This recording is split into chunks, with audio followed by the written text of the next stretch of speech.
ఇక్కడికి వచ్చినటువంటి పోరాట వీరులు ఒక గ్రామాలలో ఏ విధంగా పోరాడారో, ఏ విధంగా మన జెండాని నిలబెట్టారో, ఎన్ని ఇబ్బందులు పెట్టినప్పుడు కూడా ముండమోపు ముగ్గురు మంత్రులుండి ఎన్ని ఇబ్బందులు పెట్టారో మాకు తెలుసు.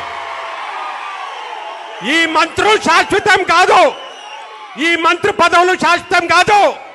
కొన్ని దుక్కుల్లో మనం గెలిచిన తర్వాత రీకౌంటింగ్ అని పెట్టి మళ్ళీ అక్కడ కూడా మోసం చేశారు. మళ్ళీ బిడా మిమ్మల్ని వదిలిపెట్టే సమస్య లేదు, మీరేదో అనుకుంటున్నారు. పుట్టినప్పటి నుంచి మంత్రులు కాదు, చచ్చేదాకా మీరు మంత్రులు ఉంటారు. మీకు ఒక 5 సంవత్సరాలు అవకాశం ఇచ్చిండ్రు.